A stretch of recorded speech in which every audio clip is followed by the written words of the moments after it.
Hello friends, నేను మీ స్వాతిని. Welcome back to our channel Swathi Muthyalu. ఈరోజుటి మన రెసిపీ నోరూరించే గుత్తొంకాయ. వంకాయతో ఎన్ని రెసిపీస్ చేసినా గుత్తొంకాయకు ఉండే స్థానం ప్రత్యేకమైనది. ఈ గుత్తొంకాయని అన్ని కొలతలు నీట్గా వేసుకొని చేస్తే చాలా టేస్టీగా ఉంటుంది.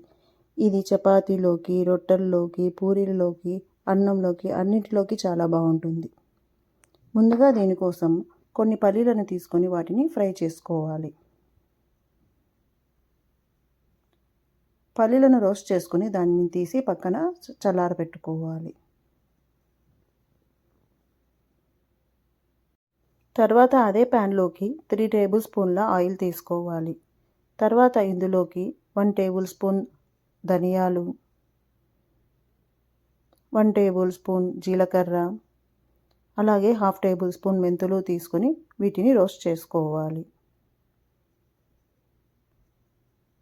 గుత్తొంకాయలో మసాలా అనేది చాలా స్పెషల్. ఈ మసాలా అనేది చాలా బాగా చేసుకుంటే వంకాయ టేస్ట్ అనేది చాలా బాగుంటుంది. తర్వాత ఇందులోకి 10 ఎండుమిర్చిని తీసుకొని వాటిని కూడా ఫ్రై చేసుకోవాలి. అలాగే ఇందులోకి కొద్దిగా మనము ముంతమాడి పప్పులను కూడా తీసుకొని వాటిని ఫ్రై చేసుకోవాలి.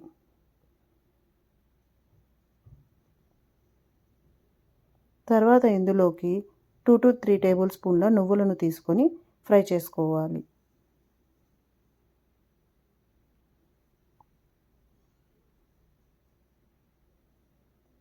తర్వాత ఇందులోకి 2 టేబుల్ స్పూన్ల గసగసాలను యాడ్ చేసుకోవాలి.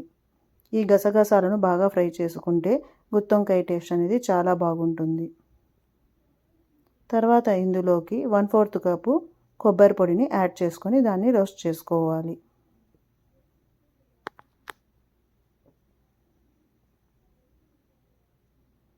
వీటన్నిటిని లో ఫ్లేమ్లో పెట్టుకొని బాగా రోస్ట్ చేసుకొని తర్వాత వీటిని ఒక ప్లేట్లోకి తీసుకొని వీటిని చల్లార్చుకోవాలి. తర్వాత మరొక ప్యాన్లోకి 3 to 4 టేబుల్ స్పూన్ల ఆయిల్ తీసుకొని ఇప్పుడు ఇందులోకి మనము సన్నగా కట్ చేసి పెట్టుకున్నటువంటి ఉల్లిపాయ ముక్కలను తీసుకొని వాటిని ఫ్రై చేసుకోవాలి. గుత్తొంకాయలోకి కొద్దిగా ఆయిల్ ఎక్కువే పడుతుంది.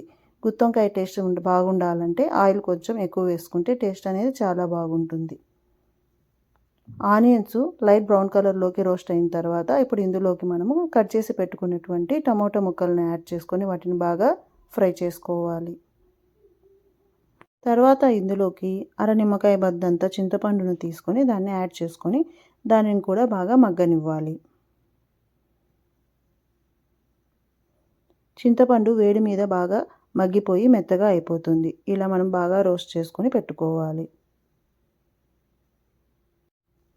ఇవి ఫ్రై అయ్యే లోపల ఇప్పుడు వంకాయలను కట్ చేసుకొని మనము రెడీగా పెట్టుకోవాలి. ముందుగా వంకాయలను తీసుకొని వాటిని శుభ్రంగా కడిగి మనము ఇప్పుడు వంకాయలను కోసిన తర్వాత వాటిని ఉప్పు నీళ్ళలో వేసి పెట్టుకుంటే వంకాయలు నల్లగా అవ్వవు. అందుకోసమని వాటర్లో ఉప్పును యాడ్ చేసుకొని మనం వంకాయలు కట్ చేసుకోవాలి. వంకాయల్ని మధ్యలో కట్ చేసుకుంటూ మొత్తం 4 పీసెస్గా వచ్చేటట్లుగా వంకాయని కోసుకోవాలి. మొత్తం కింది వరకు కోయకుండా 3/4 వరకు కట్ చేసుకొని వంకాయని మనము లోపల ఏమైనా పుచ్చులు ఉన్నాయేమో అని చెక్ చేసుకొని వాటిని ఇప్పుడు ఉప్పు వేసిన నీళ్ళలో వేసుకోవాలి. ఇలా మొత్తం మిగిలిన వంకాయలను కూడా కట్ చేసుకొని మనము రెడీగా పెట్టుకోవాలి.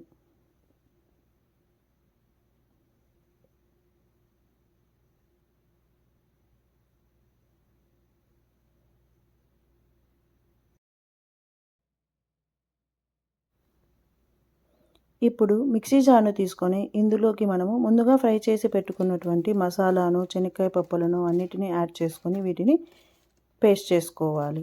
ఇప్పుడు వీటిని మిక్సీలోకి ట్రాన్స్ఫర్ చేసుకోవాలి. అలాగే ఇందులోకి మనము ఫ్రై చేసి పెట్టుకున్నటువంటి ఆనియన్, టమోటా, చింతపండు పేస్ట్ను కూడా ఇందులోకి ట్రాన్స్ఫర్ చేసుకోవాలి. ఇప్పుడు ఇందులోకి రుచికి తగినట్టుగా కొద్దిగా రాళ్ళ ఉప్పును తీసుకోవాలి. గుత్తొంకాయలోకి నార్మల్ ఉప్పు కంటే రాళ్ళ ఉప్పును తీసుకుంటే టేస్ట్ చాలా బాగుంటుంది. అలాగే ఇందులోకి కొద్దిగా అల్లమును అలాగే వెల్లుల్లిని కూడా తీసుకొని వీటిని యాడ్ చేసుకోవాలి. ఇప్పుడు దీనిని మెత్తని పేస్ట్గా గ్రైండ్ చేసుకోవాలి.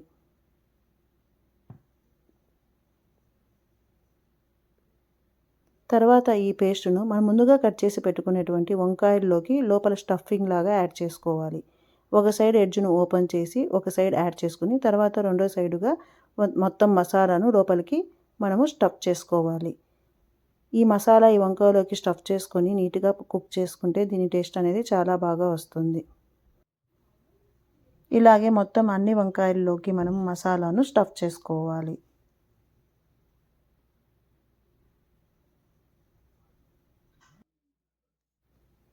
ఇప్పుడు మన స్టఫ్డ్ వంకాయలు రెడీ అయ్యాయి. ఇప్పుడు కర్రీ ప్రాసెస్ స్టార్ట్ చేద్దాము. ప్రెషర్ కుక్కర్లోకి కొద్దిగా ఆయిల్ తీసుకొని దాన్ని వేడి చేసుకోవాలి.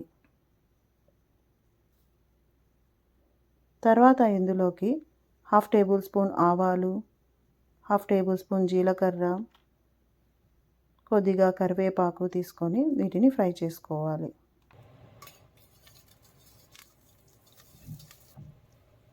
తర్వాత ఇందులోకి మనము ముందుగా స్టఫ్ చేసి పెట్టుకునేటువంటి వంకాయలను పెట్టుకొని వాటిని ఫ్రై చేసుకోవాలి.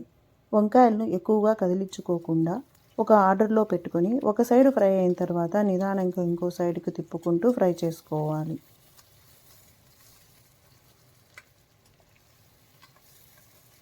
వంకాయలను ఇలా లో ఫ్లేమ్లో పెట్టుకొని ఫ్రై చేసుకోవడం వల్ల వంకాయ టేస్ట్ అనేది చాలా బాగుంటుంది. ఇప్పుడు ఇందులోకి మనము మిగిలిన మసాలా పేస్ట్ అంతటిని వేసుకోవాలి. ఈ మసాలా పేస్ట్ వేసుకున్న తర్వాత మసాలా అంతటిని ఒకసారి వంకాయతో బాగా కలుపుకోవాలి.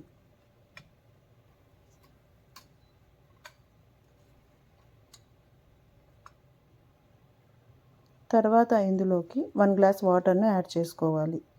మిక్సీ జార్లోనే మనం వాటర్ వేసుకొని అదే మసాలా నీళ్ళను మనం ఇందులోకి ట్రాన్స్ఫర్ చేసుకోవాలి.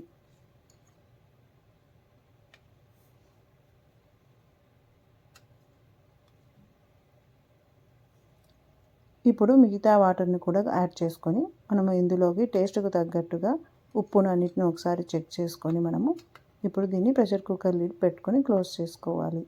మనం యాడ్ చేసిన క్వాంటిటీస్ అన్నీ సరిపోయాయి కాబట్టి ఇక్కడ నేను ఎక్స్ట్రాగా ఏమీ యాడ్ చేసుకోలేదు. ప్రెషర్ కుక్కర్ లిడ్ పెట్టుకొని 3 to 4 విజిల్స్ వచ్చేంత వరకు కుక్ చేసుకోవాలి.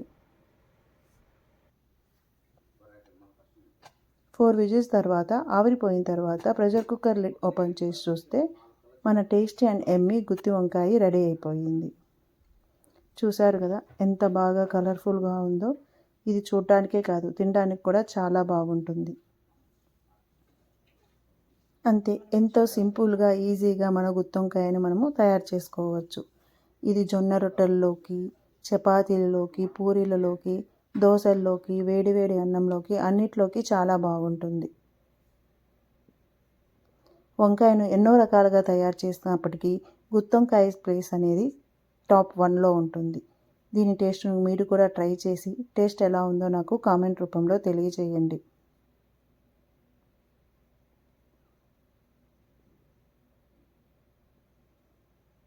వేడివేడిగా చపాతీల్లోకి ఈరోజు మేము టేస్ట్ చేసాము. చాలా బాగుంది.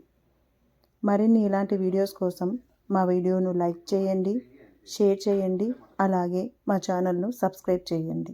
Thanks for watching.